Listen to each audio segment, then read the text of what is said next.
ang panukat na ginamit ninyo ay siya rin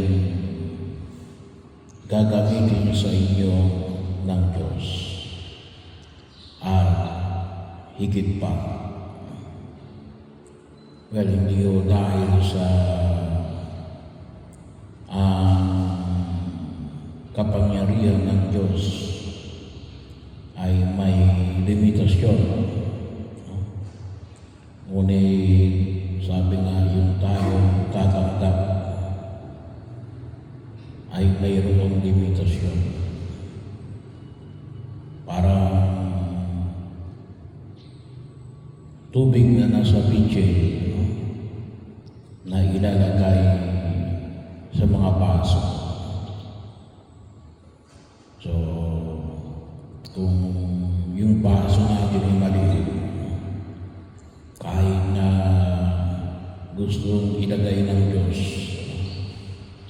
yung lahat ng tubig sa pitcher, hindi mailalagay kung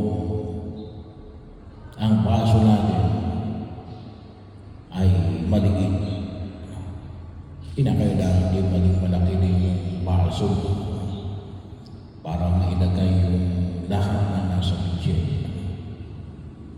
Kaya kung tutusin, tayo na nagbibigay ng limitasyon sa panukat na ipinagkakaloob ng Diyos. Hindi dahil sa yun lang yung kaya ng Diyos, ngunit dahil sa yun lang yung kaya natin tanggapin. Kaya anong kinakailangan? Lawakan natin yung ating panukat. Bahagi din ng pagkilos. Kaya nga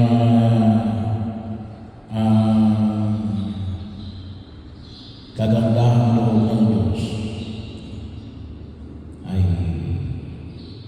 umaagos din kapag ganun din ang pag-agos natin ng kagandahan loob natin sa iba.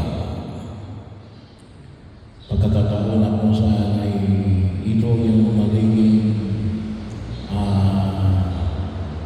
pamantayan natin at sana po ay yun magbigay ng liwanag sa atin na tumanglaw sa lahat ng ating pagkilos, na makita natin upang pakinabangan natin yung biyaya na ipinagkakaloob ng Diyos sa atin. Kaya pagkakataon na kung saan ay makita rin natin, saan natin higit na makita itong tinatawag na maging tanglaw, yung liwanag na maging tanglaw na dapat ilagay sa kanyang talagang patungan. Ay di, sabi na natin sa pamaraan na maipakita natin sa ating kapwa, lalong-lalo na sa ating mga pagkilos. Sabi nga natin ay maging generous tayo sa ating mga gawain. At makikita rin natin yung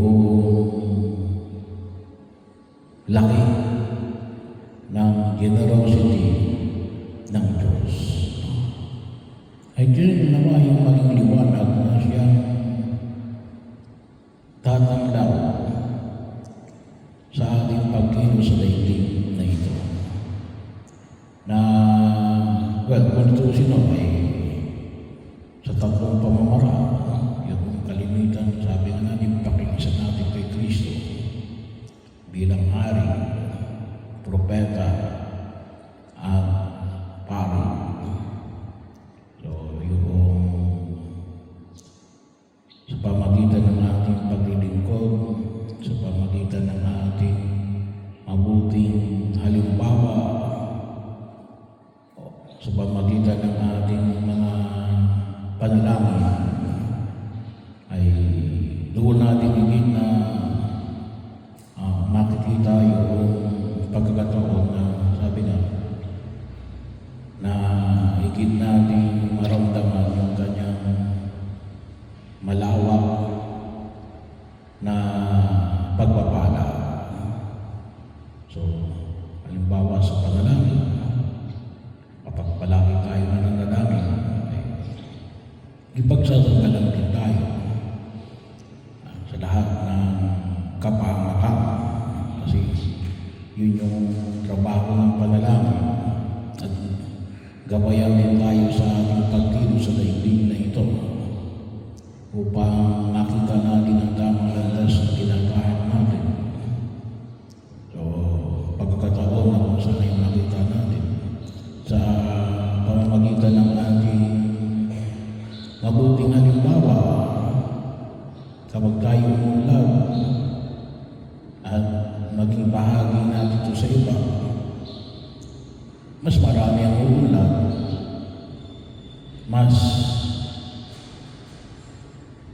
uunlad ng buong bayan, ay lalo tayong lalago sa ating pagkilos sa daigdig na ito. Kung tusin yung pag-unlad ng isang tao, hindi na naman yung isang tao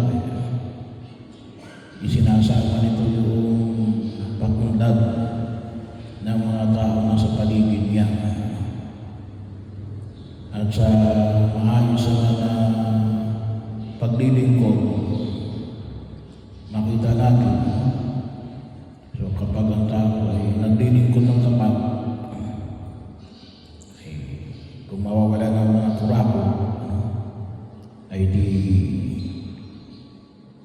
mas magiging maayos, mas magiging kamuluan yung pagkilos natin sa daigdig na ito. Sabi na natin ay yung malaking hamon sa pag-unlad ng bayan kung naglilingkod tayo ng tapat ay ngayon malago na tayo, pero kung mawala yung pangungurako, hindi lalo na mas malaki yung ating iuunlad. Kaya bahagi yung pagpapala ng Diyos ay endless. Walang sumatan. Kaya dapat nagkakaroon ito ng pasiyan sapagkat sabi nga natin, gawa lamang ng ating panukat na ibinibigay sa pagkilos natin sa daigdig na ito. Kaya anong sukatan yung kinakailangan natin gamitin? Sana ay yung idulog natin kasi medyo mahirap yan sapagkat sabi nga natin ang ating sukatan ay mayroong pamantayan kasi tayo ay temporal, may limitasyon. Pero sana yung makita natin sa mata na alin na nakapati sa kagandahan loob ng Diyos. Generosity of God. At yun ang idulog natin. Bahagi yung pagkilos na nawa na siyang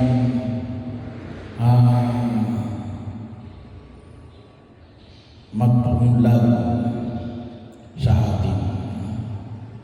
Sa hindi lamang sa pinansyal na katatayuan, ngunit lalo na yung paghuhubog ng ating kaisipan na makita natin na siyang maging gabay natin sa ating pagkilos sa daigdig na ito. Kaya sapagkat yun ang pamantayan ng Diyos. Mabigyan tayo ng kanyang biyaya. At kung sa inyong kanyang biyaya, unlimited. Unlimited. walang pati. Kailang sabi mo, nagkakaroon ng limitasyon kasi nga, ay gawa natin. Pero, higit natin papakinabangan yun kung matugunan lamang natin yung pamantayan na ipinagkilos ng Diyos natin, na tayo naman ay makatulad niya sa kanyang kagandahan. Bagaman sabi na natin, hindi natin kaya sapagkat siya ay unlimited. Pero ano yung pwede na, hayaan natin na tayo mga dinadaluyan ng kanyang walang hanggang pagpapala. Paano yun? Ay di sa pamagitan ng pagiging katulad niya. Kaya ang tawag natin sa atin ay Kristiyano. Ang ibig sabihin ng Kristiyano, katulad ni Kristo. At kapag tayo nagiging katulad ni Kristo, yung magiging pamantayan natin, yung magiging sumatan natin, ay ang sumatan ng katulad ng kay Kristo. Ito yung sinasabi ni San Pablo, hindi na ako nabubuhay sa sarili ko, kundi si Kristo.